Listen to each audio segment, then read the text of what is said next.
காடேஸ்வரா கிச்சன்லேருந்து கலா பன்னீர்செல்வம். இன்றைக்கி நம்ம வந்து தலை ரசம் எப்படி வைக்கிறதுன்னு பார்க்கலாம். அதுக்கு என்னென்ன பொருட்கள் தேவைன்னு பார்த்துருவோம். அதுக்கு முன்னாடி நம்ம சேனலை சப்ஸ்கிரைப் பண்ணாதவங்க சப்ஸ்கிரைப் பண்ணிக்கிங்க.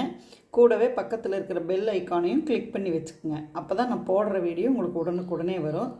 வாங்க அதுக்கு இப்போ என்னென்ன பொருட்கள் தேவைன்னு பார்ப்போம்.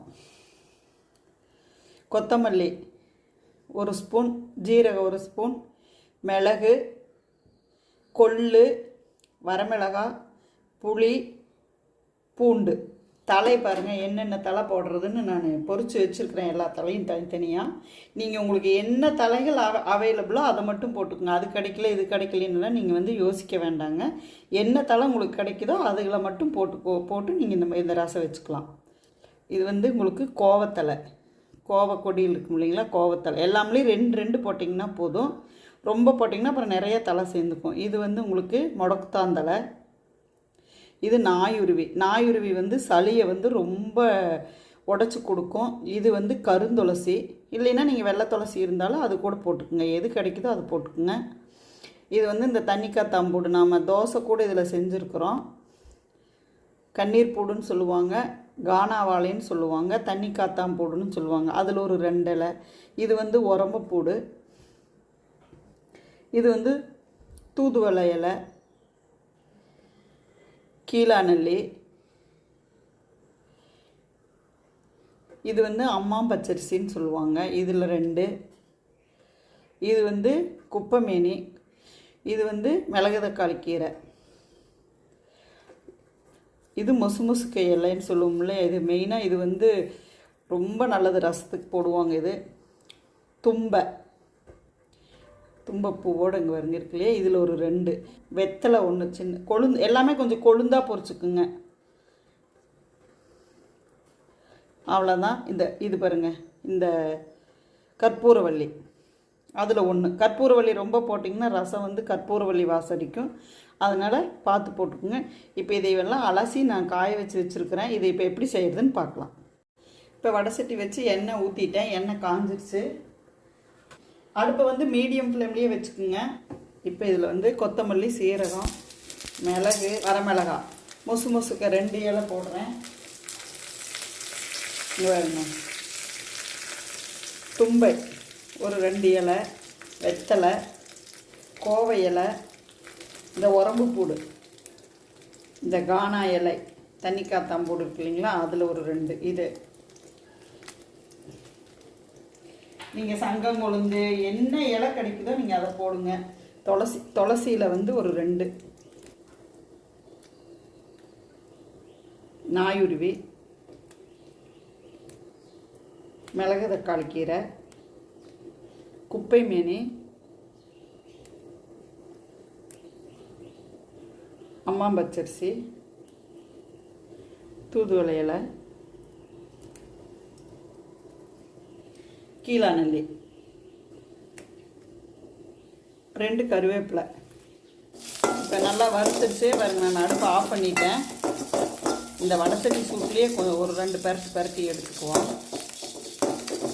இப்போ இதில் வந்து இந்த புளியையும் போட்டுருவோம்.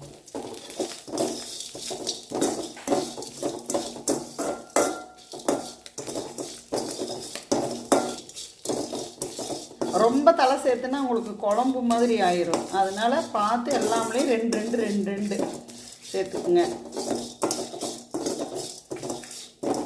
அப்புறம் ஒரு சில தலைகளுக்கு கொஞ்சம் கசப்பு தன்மை இருக்கும். அதுவும் உங்களுக்கு வந்து ரசம் கசக்கிற மாதிரி ஆயிரும். அதனால் பார்த்து கரெக்டாக சேர்த்துக்குங்க. இப்போ இந்த கொள்ளையும் இதில் சேர்த்துடுவோம். சும்மா பூண்டு இதை வந்து நாம் நைஸாக அரைச்சிக்கிட்டு வந்துட்டு பார்க்கலாம். எல்லாம் மிக்ஸி ஜாரில் சேர்த்துட்டேன். தண்ணி ஊற்றி நல்லா நைஸாக அரைச்சி எடுத்துகிட்டு வந்துடலாம். இந்த அளவுக்கு நைஸாக அரைச்சிட்டு வந்துட்டேன் நான். இதை இப்போ வந்து நம்ம தண்ணி ஊற்றி வடிச்சிருவோம்.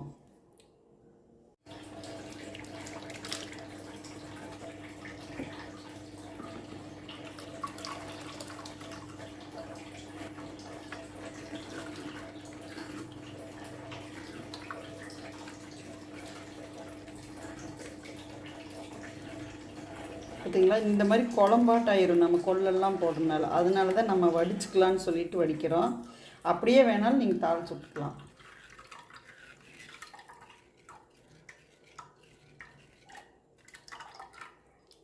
இந்த திப்பி திப்பியே போனால் வாயில் நம்மளுக்கு குடிக்கிறதுக்கு ஒரு மாதிரி இருக்கும். இந்த மாதிரி வடிச்சிட்டா நல்லாயிருக்கும் உங்களுக்கு அந்த ரசம்.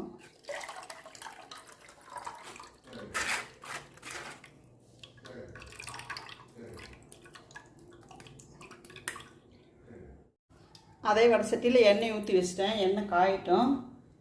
நம்ம ரசத்தை தாளிச்சிடுவோம். கடுகு,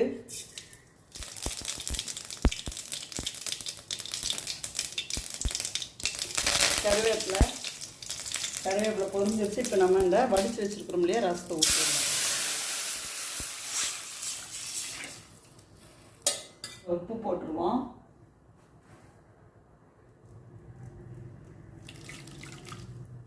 ரசம் இங்கே பாருங்கள் ஓரமெல்லாம் நுரைச்சிருச்சு, அப்படியே நுரை கட்டுது. அப்படியே லைட்டாக ஒரு கொதி வந்தால் போதும். பார்த்தீங்களா, இப்போ கொதிச்சிருச்சு. இப்போ அடுப்பு ஆஃப் பண்ணிடுவோம். ரொம்ப கொதிக்கூட வேண்டாம், ஏன்னா நம்ம எல்லாமே வணக்கிட்டோம்.